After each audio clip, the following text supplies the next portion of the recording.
Good health के लिए एक अच्छी नींद ज़रूरी है, ये बात हर कोई जानता है।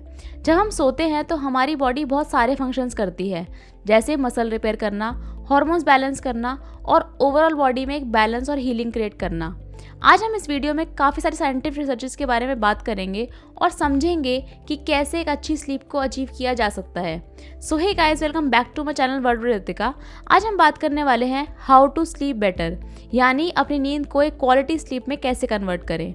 सबसे पहले हम बात करेंगे स्टेजेस ऑफ स्लीप के बारे में। हमारे अंदर दो तरीके के स्लीप स्टेजेस होते हैं, REM and NREM। REM means rapid eye movement और NREM means non rapid eye movement, मतलब इस मूवमेंट में कोई आई मूवमेंट नहीं होती। NREM जिसमें कोई मूवमेंट नहीं होती, इसमें हम सपने भी नहीं देखते, लेकिन जो रैपिड आई मूवमेंट स्टेज होती है उसमें हम सपने देखते हैं। हमारी पूरी नींद में NREM स्लीप 75% होती है और बाकी REM स्लीप होती है। NREM के 3 स्टेजेस होते हैं। स्टेज 1 ये सिर्फ 5 से 7 सेकंड की होती है। ये वो है जिसमें हमें नींद आती है, मतलब हमारी बॉडी थोड़ी बहुत एक्टिव स्टेट में होती है। स्टेज 2 इस स्टेज में हमारा बॉडी टेम्परेचर लो हो जाता है और हार्ट बीट भी स्लो हो जाती है और हमारी बॉडी पूरी तरह रिलैक्स हो जाती है। ये स्टेज 10 से 15 मिनट चलती है।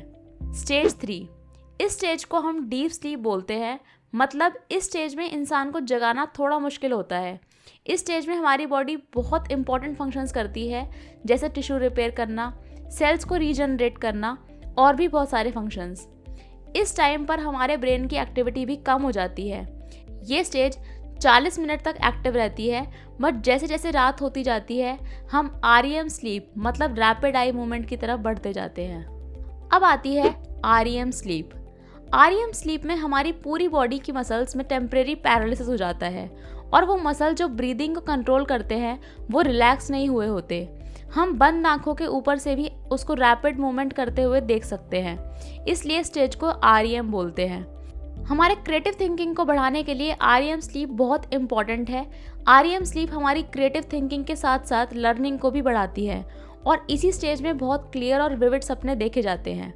नॉर्मली हम REM स्लीप में नहीं आते जब तक हम 90 मिनट्स तक सो नहीं जाते।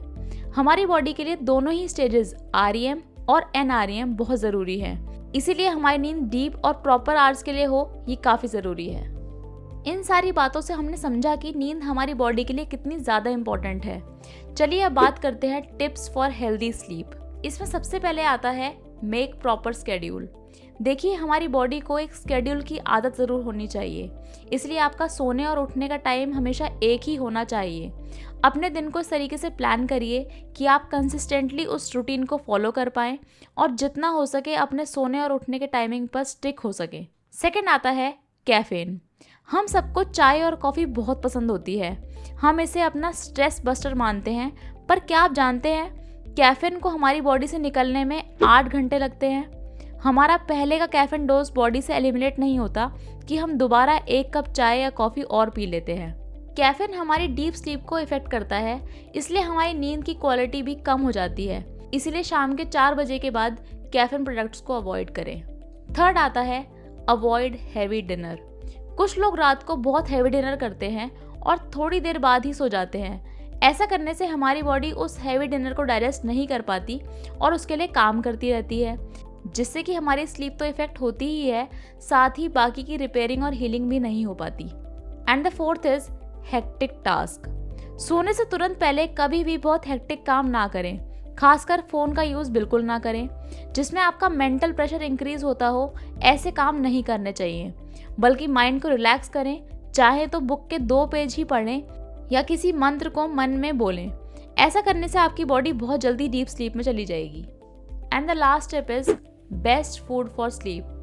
काफ़ी सारे साइंटिफिक रिसर्च ने प्रूव किया है कि ऐसे बहुत सारे फूड हैं जो बेटर स्लीप को प्रमोट करते हैं। चलिए बात करते हैं कॉमन चीज़ों के बारे में जिन्हें आप इजीली अपनी डाइट में इंक्लूड कर सकते हैं। So the first thing is rice. चावल में कुछ ऐसे एंजाइम्स होते हैं जो सेरोटोनिन और मेलानिन को बढ़ा देते हैं, जो कि कामिंग हॉर्मोन्स हैं। जापान में हुई एक स्टडी में पता चला कि जो लोग नूडल्स की जगह अपने डाइट में राइस को इंक्लूड करते थे, उनकी स्लीप ज़्यादा हेल्दी थी। सेकेंड थिंग इज़ बनाना। बनाना में बहुत सारे विटामिन्स और मिनरल्स होने के साथ मैग्नीशियम काफ़ी ज़्यादा होता है, जो हमारे माइंड को रिलैक्स कर देता है। Third thing is milk. बचपन में हम सब दूध पीकर सोते थे और एक बेबी स्लीप एंजॉय करते थे। रीसेंट स्टडीज़ के अकॉर्डिंग मिल्क पेप्टाइड्स हमारे माइंड को बहुत अच्छे से रिलैक्स कर देते हैं और डीप स्लीप में बहुत हेल्प करते हैं। So I hope you like the video, like and subscribe for more such video.